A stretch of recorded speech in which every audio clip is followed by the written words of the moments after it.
sacred place, with faith that we will find the grace to face each day with dignity and dwell with all in harmony.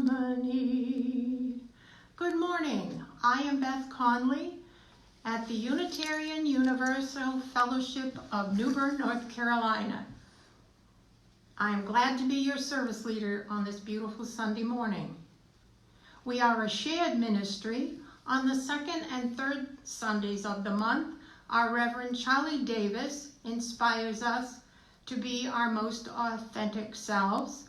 And on the other Sundays, we have diverse topics from members of the fellowship and friends of the community.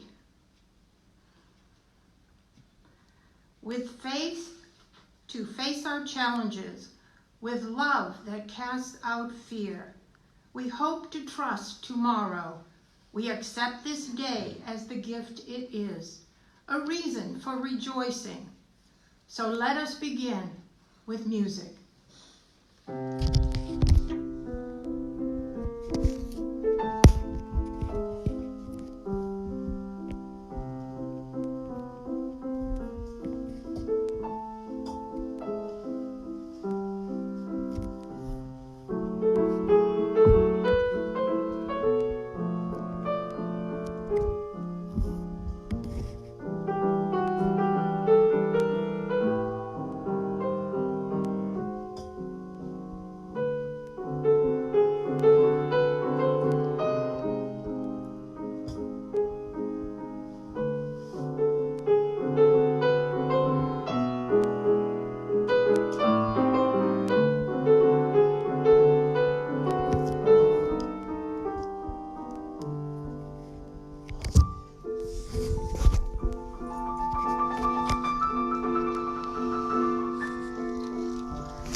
Thank you, Judy. That was lovely for spring morning. That was a nocturne by Edvard Grieg.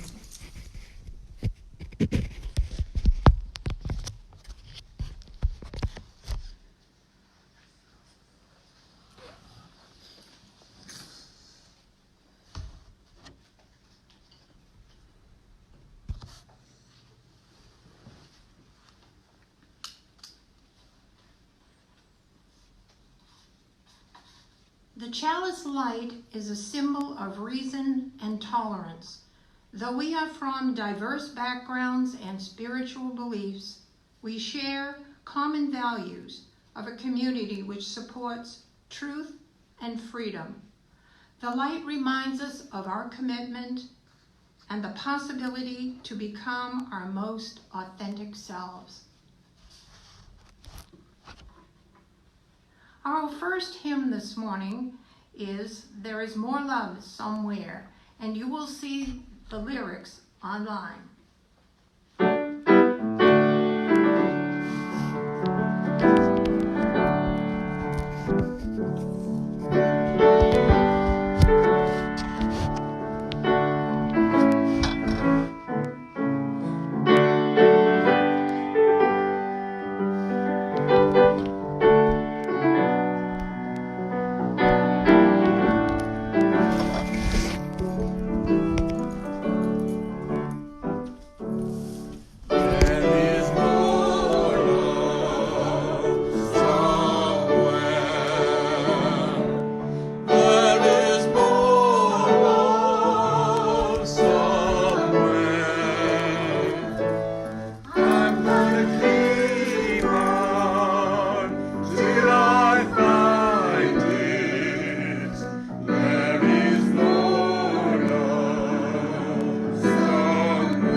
And going along with that idea of more love and more joy, I found this poem I would like to share. It is called The Days to Come by Medora Addison. Now shall I store my soul with silent beauty, beauty of drifting clouds and mountain heights, beauty of sun-splashed hills and shadowed forests, beauty of dawn and dusk and star-swept nights. Now shall I fill my heart with quiet music, song of the wind across the pine-clad hill, song of the rain, and fairer than all music, call of the thrush when twilight woods are still. So shall the days to come be filled with beauty, bright with the promise caught from eastern skies. So shall I see the stars when night is darkness, and still hear the thrush's song when music dies. And I think with our beautiful spring days that we are enjoying in eastern North Carolina, we can gather up some of those beautiful days and memories to keep us through this dark time. And now I would like to introduce Jake Jacobson, who will sing Shall We Gather at the River.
Thank you, Jake. That was great to hear your voice again. Now is the time in our service when we usually invite members to come forward, drop a stone in the water, and tell us what's in their hearts. They could be joys, they could be sorrows.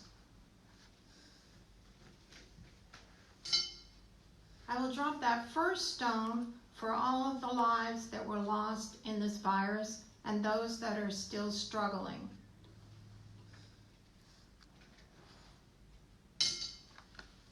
The second stone is for all the healthcare professionals who are combating this virus tirelessly. And the third stone is one of joy for a birthday that's celebrated today, Stevie Jones.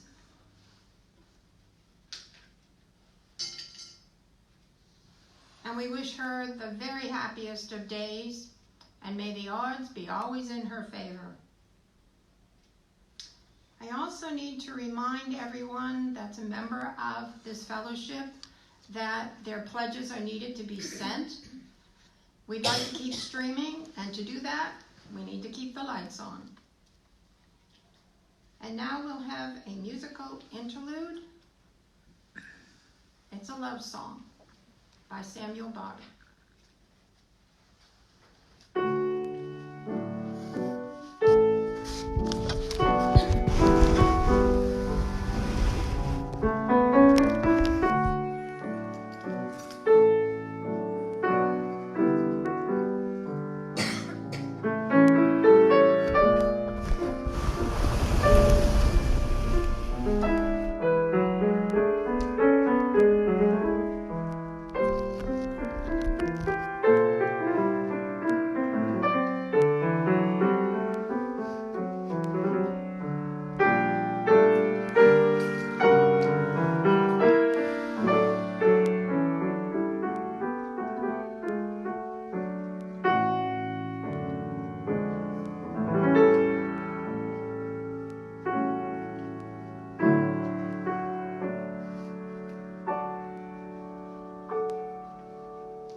Judy. Our presentation this morning is by Beth Ann Jacobson. She has been a member of the fellowship since 2003, a past treasurer, a chairman of the worship committee, and a choir member. She received her counseling degree in psychology from West Virginia University and has had a private practice that focused on trauma, women's issues, and couples therapy. She retired in 2018, but I know she's kept very busy by her puppy, Shadow, who follows her everywhere. She will speak this morning on the dynamics of forgiveness. Beth Ann will explore the path of forgiveness as a way to correct interactions with others that have led to anger and resentment. She states that revengeful anger can corrode the human spirit. Beth Ann. Thanks, Beth.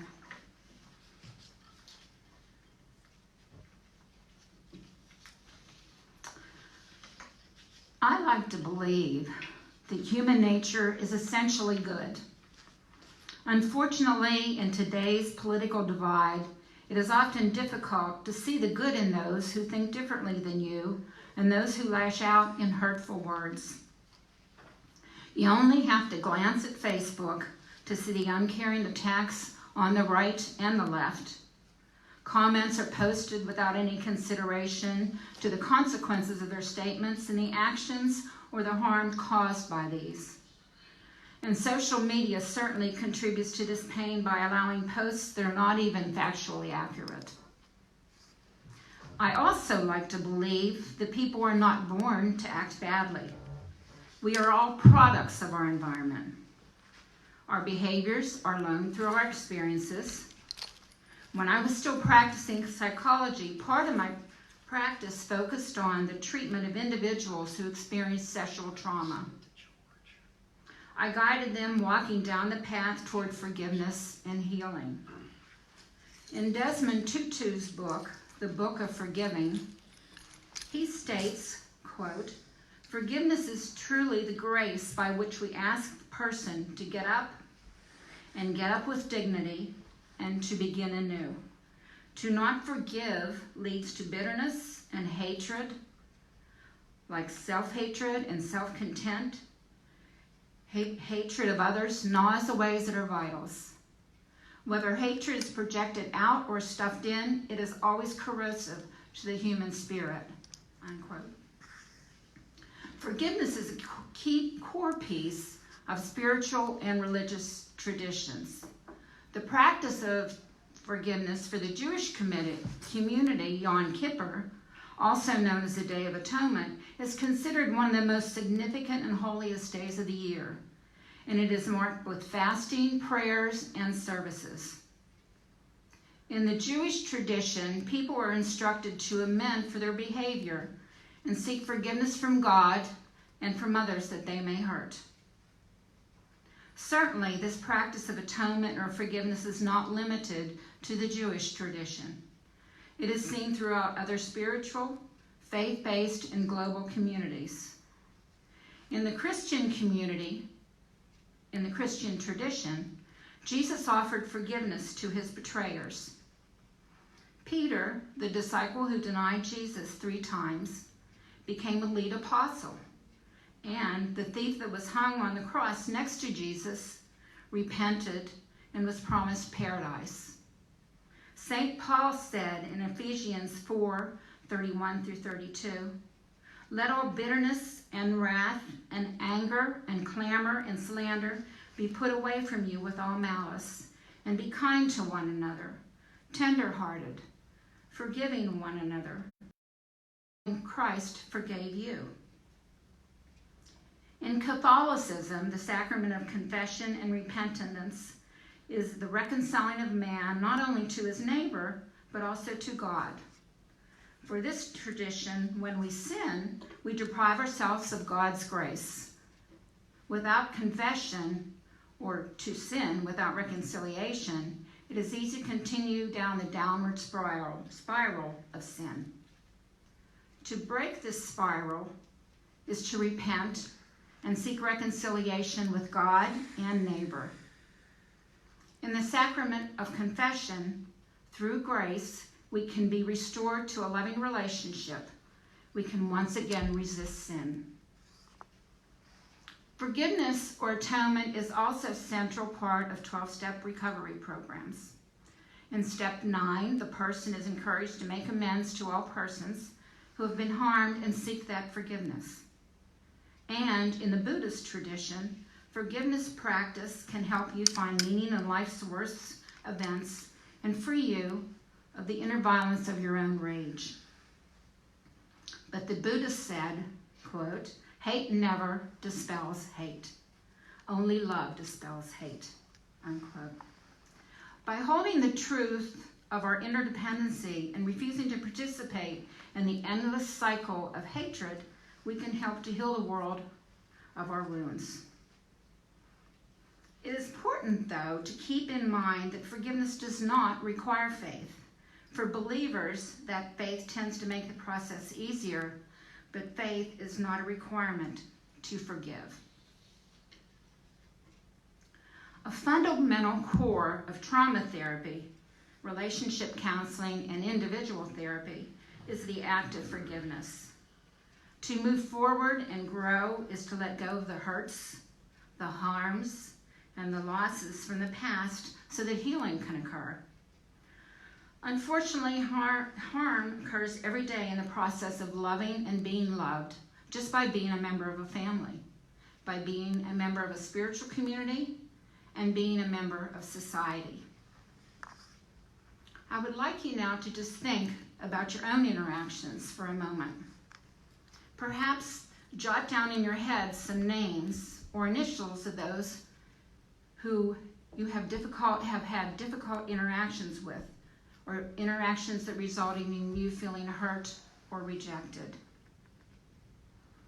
I'm sure you can identify hurts that have occurred in the midst of a loving relationship, a caring community, and day-to-day interactions. We all may have been the target of lies and gossip. Some of us may have experienced physical, sexual, or verbal abuse. At some point, we may have been rejected by someone we loved. Someone we trusted may have cheated on us, or someone we love may have been injured or killed by the acts of a stranger. Ultimately, this kind of emotional pain is part of being human, and it tends to leave deep scars. As we look forward toward forgiveness, what matters most is what we do with that pain. Each time we are physically or emotionally injured, we stand at the fork in a road and make a choice. Shall we choose the path of forgiveness or the path of anger and revenge? When we stand at that fork in the road, we make a choice to either strike out in anger or offer the hand of forgiveness. You may recall the horrific shootings in 2015, which is now known as the Charleston church shooting. I sat in disbelief as I watched the events unfold on the news. And I was just as amazed at the reaction of the surviving church members when they chose forgiveness rather than rage. They did not demand that justice be harsh or swift. They did not go to the streets and demand an eye for an eye. They chose instead to forgive. In many ways, they were mirroring the words of Desmond Tutu in his book, The Book of Forgiving. Quote, "We can lash out in retaliation, demanding an eye for an eye in the false belief that somehow this will undo the initial harm or provide balm for our wounds. Or we can step toward the place of acceptance. We can recognize that we must give up all belief that we can change the past. The journey to acceptance begins in pain and ends in hope," unquote. When an emotional or physical or spiritual injury occurs, we stand at the fork in the road with the choice to forgive or to remain angry and seek revenge. In choosing revenge and anger, we move from our pain to a rejection of ourselves as part of a shared humanity and a denial of the impact of our response on the others around us. We choose payback that often leads to violence. While in choosing forgiveness, we follow a path that recognizes the need to be part of a shared humanity and ultimately move toward a renewal or releasing of the harmful relationship and healing. Let's take a deeper look at this. Perhaps think about the name of the person that you jotted down in your head a few minutes ago, resulting in you feeling hurt or rejected. Both paths, revenge and forgiveness, start the same, with an act of violence, hurtful behaviors, or perhaps angry and unkind words. We then experience a hurt which likely results in emotional pain. This is where the choice of paths is made, to harm or to heal.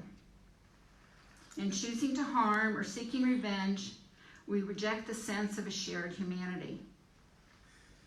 We reject who we are as Unitarian Universalists and the belief in the interconnected web, and we also reject the Unitarian Universalist principle in valuing the inherent worth and dignity of every person.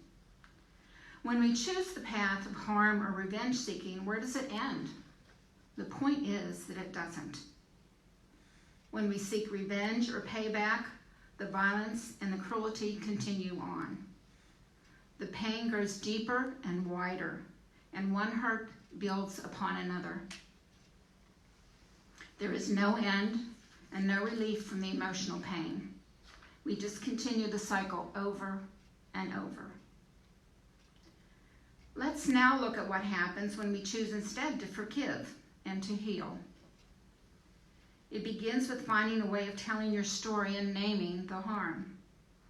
This telling can occur in writing or in conversation. It can occur with a friend, a counselor, in a group, or with a spiritual leader. But the key point is to let go of the pain by expressing it. I know this process can be often somewhat difficult to understand, but just because we have forgiven someone, it does not mean that we have to return to a relationship that is healthy or harmful. We can choose instead to forgive, let go of the pain, and remove ourselves from that relationship. The bottom line is that you free yourself from the anger and the pain and you move forward. As Unitarian Universalists, our principles focus on a place in a shared community. It is an acknowledgement of the importance of balancing the interconnected web and the worth and dignity of each individual. This belief is inherent in the worth and dignity of each individual, is crucial and central to the process of forgiveness. It is important to understand that no one is born a liar, a terrorist, a rapist, but on any given day, in any given situation, something can happen that changes a person's way of being. Perhaps this recognition is what led the survivors of the families of the Charleston shooting victims to forgive. There was an acknowledgement that nothing is to be gained from lashing out.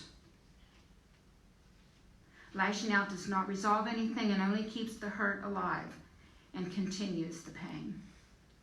I recognize that this is difficult for individuals. It's difficult to accept that an abusive mother reacts violently against her child because of her own woundedness or horrific childhood. Or it is difficult to understand that an emotionally abusive spouse may have sustained a childhood full of rejection and blame, and likely their own abuse. In my work, I was often confronted with the pain of divorce and infidelity. When I would introduce the concept of forgiveness in therapy, I was often met with blank stares and at times even anger.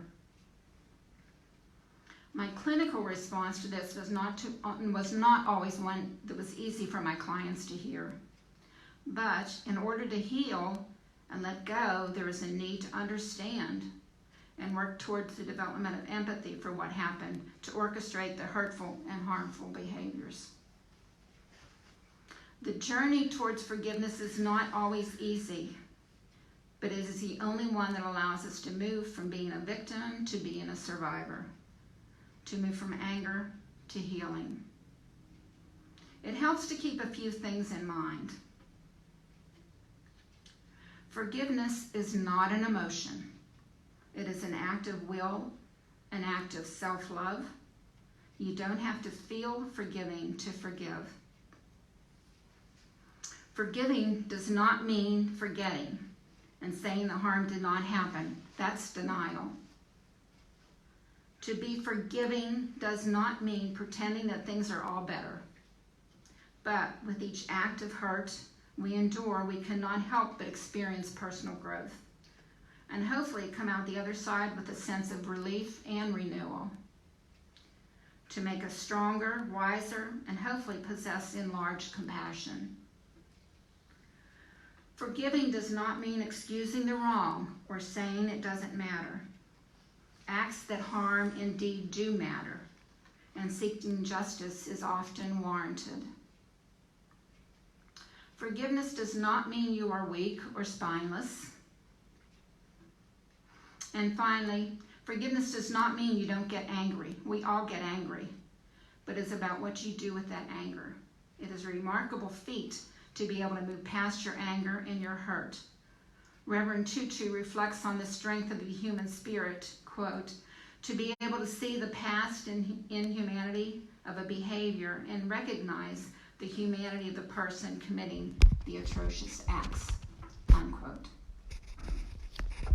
I know it's hard to imagine moving past the heinous acts of the Holocaust and other genocides, the events of 9/11, the bombings in Times Square, Boston, Oklahoma, ongoing police shootings, Columbine and other school shootings, other acts of violence and hurtful words. They're all becoming too prevalent in our world.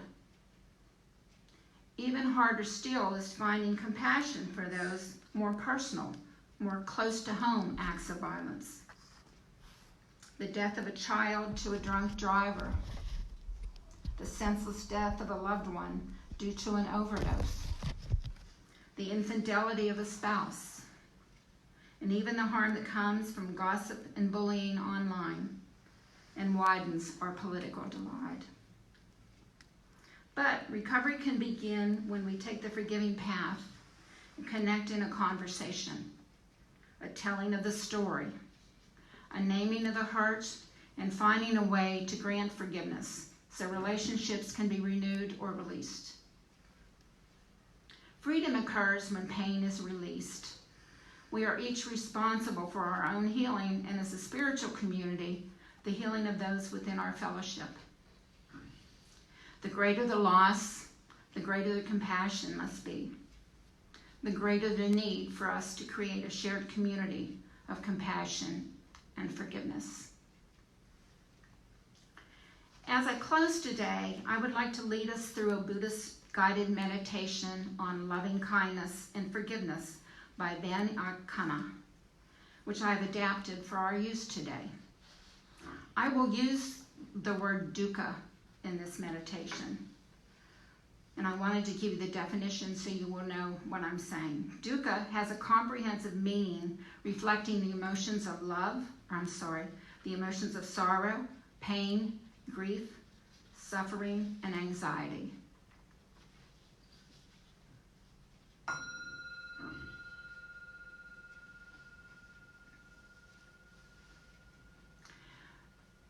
Take a moment now and reflect on your own need to forgive. As you do so, please put your attention on the breath. Perhaps, if you are comfortable, close your eyes. With each breath in, think about what you would like to begin to let go of as you continue your day. Who or what were you thinking about today as we work through this topic?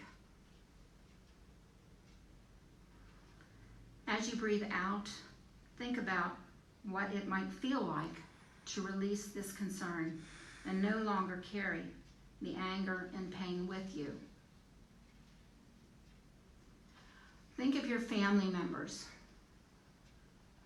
your parents, a child, a brother, or a sister. Forgive them now for anything you have ever blamed them for. Understand that they too are different now. Let this forgiveness fill them, surround them, knowing in your heart that this is your most wonderful way of togetherness.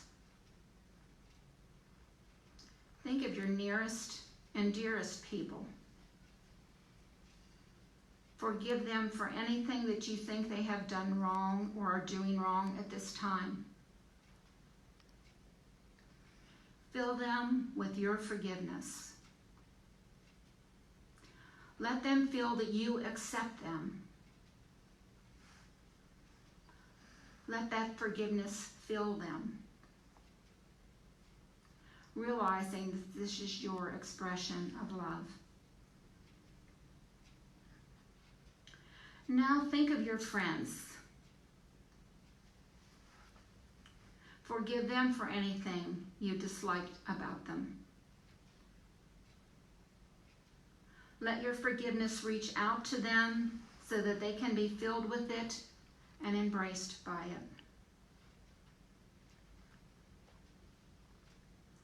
Think of the other people you know, whoever they might be, and forgive them for all or whatever it is that you have blamed them for, that you have judged them for, that you have disliked.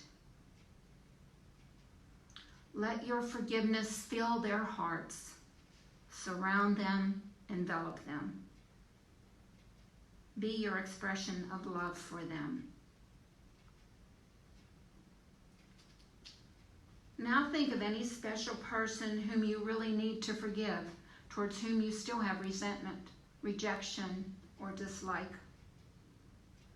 Forgive him and her fully. Remember that everyone has dukkha. Let this forgiveness come from your heart. Reach out to that person, complete and total. Think of any one person or any one situation or any group of people whom you are condemning, blaming, disliking. Forgive them completely. Let your forgiveness be your expression of unconditional love. They may not do the right things. Human beings have dukkha, and your heart needs the forgiveness in order to have purity of love.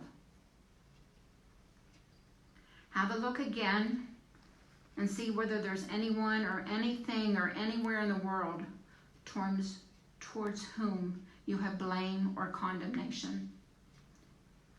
And forgive the people or the person so that there is no separation in your heart.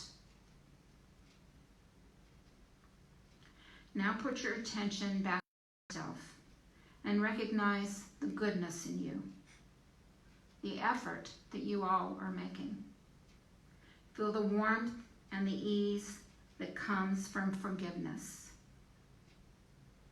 May all beings have forgiveness in their hearts.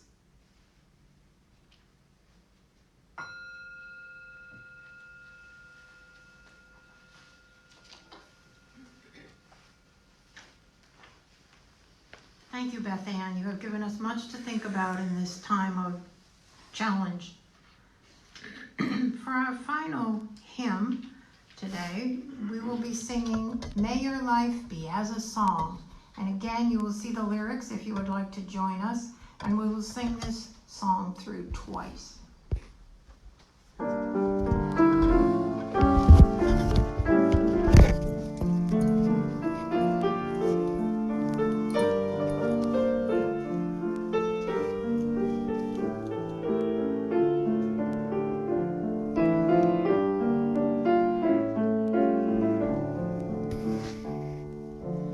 May your life be as a song, surrounded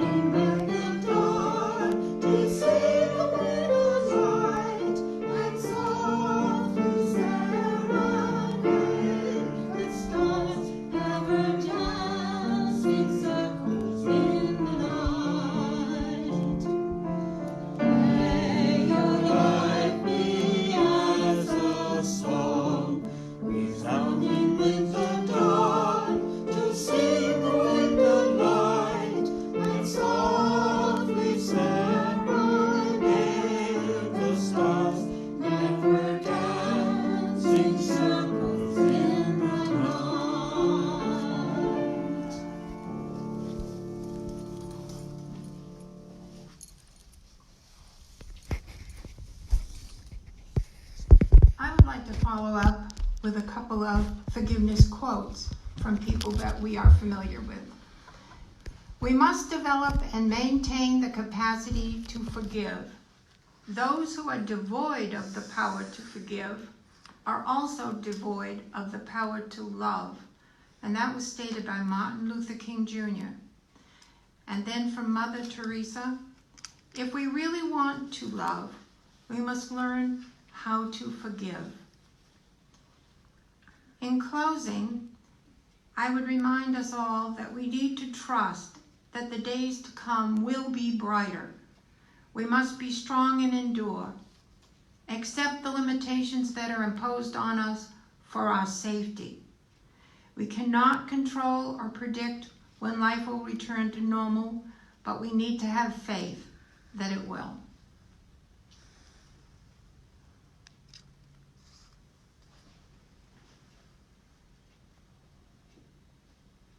As I extinguish the chalice, I invite you to consider not only what you've heard today, but to think about how you might, in the next few days, find some creative outlets for some of the feelings that you may have regarding this virus.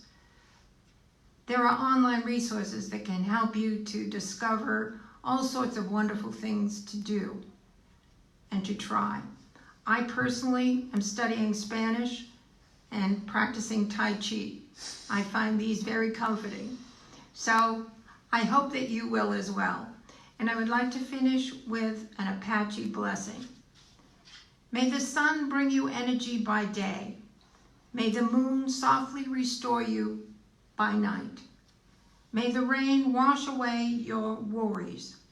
May the breeze blow new strength into your being.